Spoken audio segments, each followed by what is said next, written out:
नमस्कार। हमारे इस खास बुलेटिन में आपका स्वागत है। मैं हूं चंद्रशेखर जोशी और मेरे साथ हैं मेरी सहयोगी मनीषा। तो आइए शुरुआत करते हैं और सबसे पहले देखते हैं इस वक्त की सुर्खियां। गलवान सैनिक को मशाल वाहक बनाने पर भारत ने चीन पर शीतकालीन ओलंपिक का राजनीतिकरण करने का लगाया आरोप। विदेश मंत्रालय ने कहा, बीजिंग शीतकालीन ओलंपिक खेलों के उद्घाटन और समापन समारोह में शामिल नहीं होगा भारत।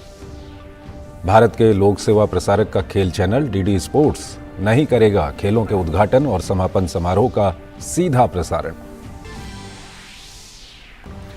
उत्तर प्रदेश में चुनाव प्रचार चरम पर। प्रधानमंत्री नरेंद्र मोदी आज राज्य के 5 जिलों में वर्चुअल रैली कर मतदाताओं को करेंगे संबोधित। उत्तर प्रदेश के मुख्यमंत्री योगी भाजपा नेता अमित शाह की मौजूदगी में आज गोरखपुर में अपना नामांकन दाखिल करेंगे।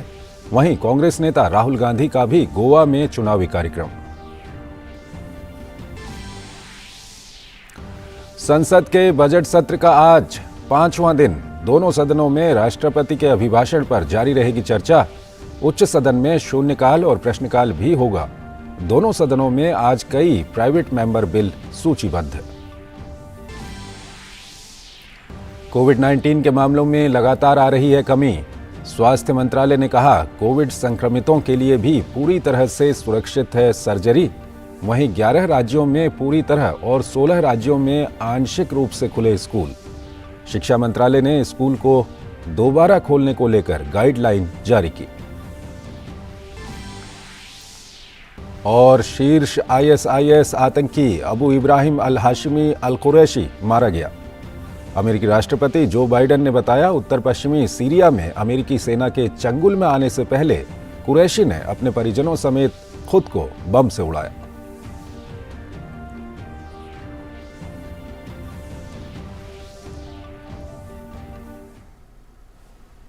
और आइए अब खबरों को विस्तार से देखते हैं। भारत ने चीन द्वारा पेचिंग शीतकालीन ओलंपिक के राजनीतिकरण पर चिंता व्यक्त की है। गलवान घाटी की झड़प में शामिल अपने सैनिक को ओलंपिक की मशाल देने को लेकर चीन पर भारत ने कड़ा रुख अपनाया है। विदेश मंत्रालय ने बताया है कि भारत पेचिंग शीतकालीन ओलंपिक खेलों के उद्घाटन और समापन समारोह में शामिल नहीं होगा।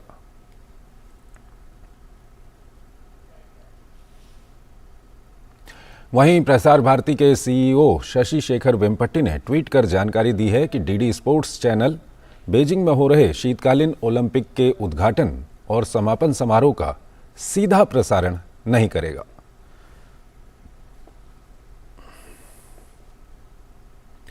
उधर ऑस्ट्रेलिया के एक समाचार पत्र द कलेक्शन ने दावा किया है कि 2020 में गलवान घाटी में सीमा पर भारत के साथ हुए संघर्ष में चीन को बहुत ज्यादा नुकसान उठाना पड़ा था।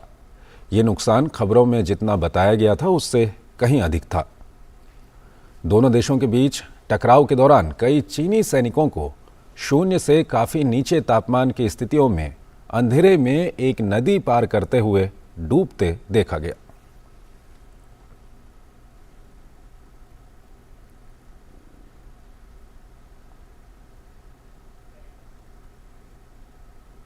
और आइए अब बात करते हैं विधानसभा चुनावों की। उत्तर प्रदेश में चुनाव प्रचार चरम पर पहुंच गया है। प्रधानमंत्री नरेंद्र मोदी आज दोपहर करीब 1:30 बजे वर्चुअल रैली कर मेरठ, गाजियाबाद, अलीगढ़, हापुड़ और नोएडा के मतदाताओं को संबोधित करेंगे।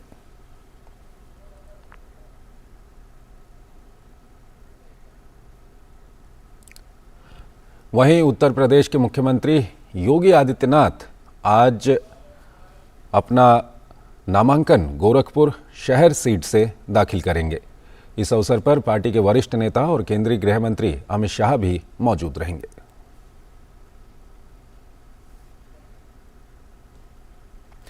भारतीय जनता पार्टी के राष्ट्रीय अध्यक्ष जेपी नड्डा आज उत्तर प्रदेश में कई जगहों पर चुनावी रैलियां करेंगे। वो माधोगढ़ में जनसभा को संबोधित करेंगे। इसके अलावा जेपी नड्डा उरई में एक जनसभा को संबोधित करने के साथ ही पार्टी की संगठनात्मक बैठक में हिस्सा लेंगे। नड्डा भोगनीपुर में भी एक जनसभा को संबोधित करेंगे।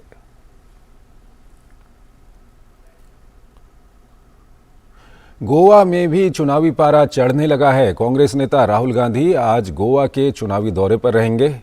राहुल गांधी पार्टी प्रत्याशियों के पक्ष में चुनाव प्रचार करेंगे। इसके साथ ही वो पार्टी कार्यकर्ताओं के साथ बैठक भी करेंगे।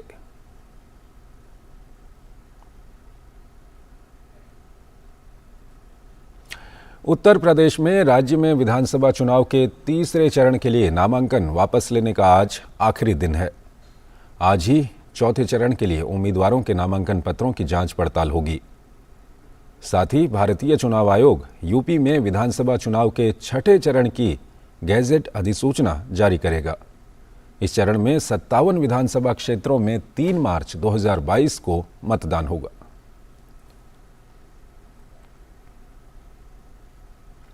इस सब के बीच चुनाव आयोग आज मणिपुर में विधानसभा चुनाव के दूसरे चरण की अधिसूचना जारी करेगा। मणिपुर में दूसरे चरण के लिए 3 मार्च को मतदान होगा। इस चरण में 22 विधानसभा सीटों पर चुनाव होगा।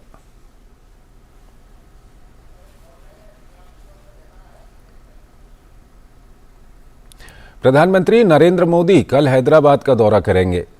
पीएम हैदराबाद के पाटनचेरू में अंतर्राष्ट्रीय फसल अनुसंधान संस्थान के अर्ध शुष्क उष्णकटिबंधीय ICRISAT परिसर का दौरा करेंगे। प्रधानमंत्री ICRISAT की 50वीं वर्षगांठ समारोह का भी शुभारंभ करेंगे। पीएम पौधा संरक्षण पर ICRISAT के जलवायु परिवर्तन अनुसंधान केंद्र और ICRISAT की रैपिड जनरेशन एडवांसमेंट केंद्र का भी उद्घाटन करेंगे। बाद में शाम को प्रधानमंत्री हैदराबाद में स्टैच्यू ऑफ इक्वलिटी राष्ट्र को समर्पित करेंगे। 216 फुट ऊंची प्रतिमा स्टैच्यू ऑफ इक्वलिटी 11वीं सदी के भक्ति मार्ग संत श्री रामानुजाचार्य की याद में बनाई गई है।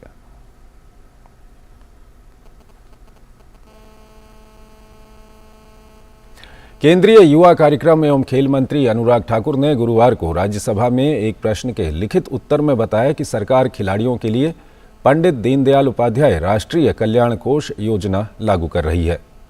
ये योजना गरीबी की स्थिति में रहने वाले उत्कृष्ट खिलाड़ियों को चिकित्सकीय उपचार, खेल उपकरणों की खरीद, राष्ट्रीय एवं अंतर्राष्ट्रीय स्पर्धाओं में भागीदारी आदि के लिए उपयुक्त वित्तीय सहायता प्रदान करती है।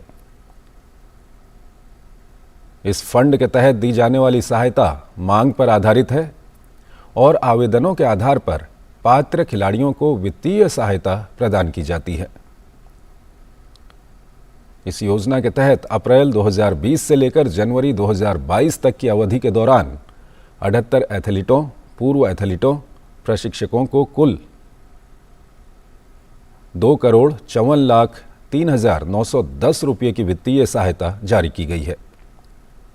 इनमें वो खिलाड़ी भी शामिल हैं जिन्होंने कोविड से संबंधित समस्याओं के कारण उत्पन्न स्थिति से उबरने के लिए वित्तीय सहायता प्रदान करने का अनुरोध किया था।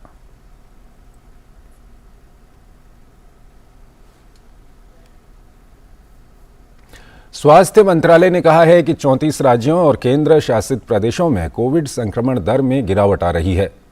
स्वास्थ्य मंत्रालय में संयुक्त सचिव लव अग्रवाल ने कहा कि महामारी की स्थिति में सुधार हुआ है और कोविड संक्रमण में कमी आई है। 268 जिलों में संक्रमण दर 5% से नीचे है। उन्होंने बताया कि 16 राज्यों और केंद्र शासित प्रदेशों में 100% पात्र लोगों को कोविड टीके की पहली खुराक दी जा चुकी है। 4 राज्यों और केंद्र शासित प्रदेशों में टीकाकरण की दर 96 से 99% के बीच है। इस बीच केरल और मिजोरम में कोविड संक्रमण में वृद्धि हुई है। स्वास्थ्य मंत्रालय ने कहा कि कोरोना के मौजूदा वेरिएंट ओमिक्रॉन की लहर के दौरान अस्पतालों में सर्जरी सुरक्षित है। 11 राज्यों में स्कूल पूरी तरह से खुल गए हैं। स्कूलों को फिर से खोलने पर विद्यार्थियों को स्कूल में बुलाने के लिए माता-पिता की सहमति आवश्यक होगी।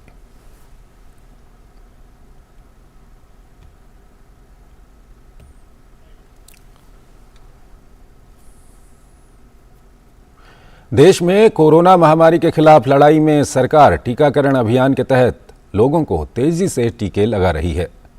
राष्ट्रव्यापी कोविड टीकाकरण के तहत अब तक 168 करोड़ 40 लाख से अधिक टीके लगाए जा चुके हैं। बीते 24 घंटों में 50 लाख से अधिक टीके लगाए गए हैं।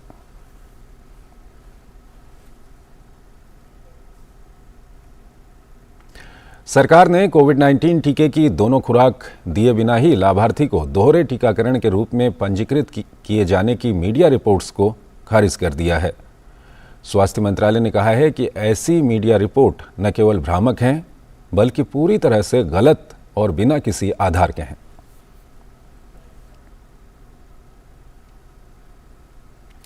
संसद के बजट सत्र का आज 5वां दिन है। राज्यसभा में आज शून्यकाल और प्रश्नकाल के अलावा राष्ट्रपति के अभिभाषण पर आगे की चर्चा सूचीबद्ध की गई है।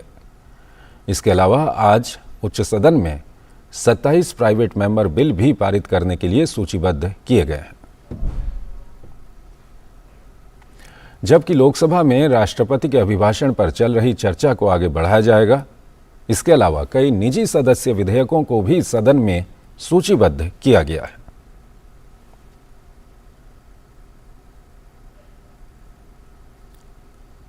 शीर्ष ISIS आतंकी अबू इब्राहिम अल हाशिमी अल कुरैशी मारा गया। अमेरिकी राष्ट्रपति जो बाइडेन ने खुद इसकी पुष्टि करते हुए कहा कि अमेरिकी सुरक्षा बलों ने उसे मार गिराया है।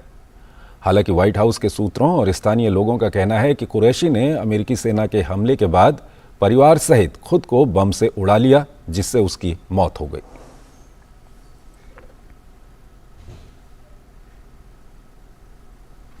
मिस्र की team Africa cup of Nations के फाइनल में पहुंच गई है, जहां टीम का सामना अब रविवार को सेनेगल से होगा।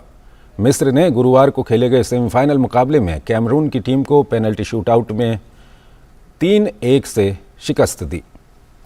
निर्धारित समय तक दोनों टीमों ने गोल करने के भरसक प्रयास किए, लेकिन दोनों को ही कोई सफलता नहीं मिली, जिसके चलते मैच पेनल्टी शूटआउट में गया, जहां मिस्र की टीम ने बाजी मारी। इस जीत के साथ अब फाइनल में मिस्र की कोशिश रिकॉर्ड 8वीं बार खिताब को अपना बनाने पर होगी। वैसे फाइनल मुकाबला लिवरपूल के 2 खिलाड़ियों मिस्र के मोहम्मद सलाह और सेनेगल के सादियो माने के बीच टक्कर के लिए जाना जाएगा। सेमीफाइनल मुकाबले में मिस्र की जीत में उनके गोलकीपर मोहम्मद अबू गबाल का योगदान अहम रहा, जिन्होंने शानदार बचाव करते हुए कैमरून के 2 प्रयासों को पेनल्टी शूटआउट में बेकार किया।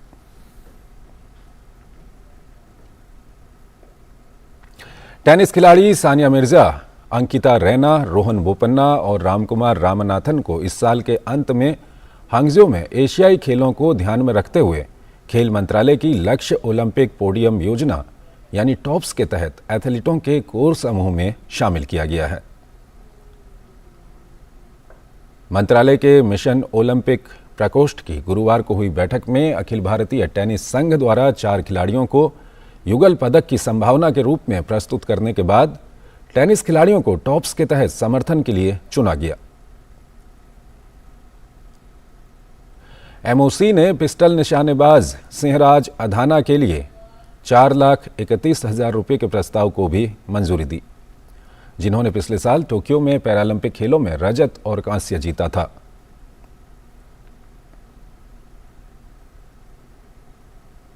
दस फरवरी से 25 मार्च तक doctor Karni Singh shooting range में रहने और प्रशिक्षण के लिए उन्हें शामिल किया गया। मौसम विभाग ने आज उत्तराखंड और हिमाचल प्रदेश में तेज बारिश और बर्फबारी की चेतावनी दी है। हिमाचल प्रदेश में शीतलहर तेज हो गई है। राज्य के अधिकांश ऊंचाई वाले इलाकों में बर्फबारी हो रही है, जबकि कई हिस्सों में गुरुवार सुबह से बारिश हो रही है। राजधानी शिमला में एक बार फिर बर्फबारी हुई, जबकि ऊंचाई वाले इलाकों में मध्यम बर्फबारी हो रही है।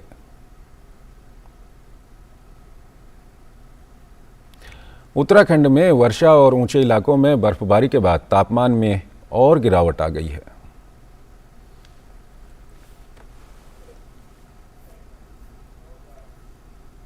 तो इस बुलेटिन में फिलहाल इतना ही। आप बने रहिए DD न्यूज़ के साथ। नमस्कार।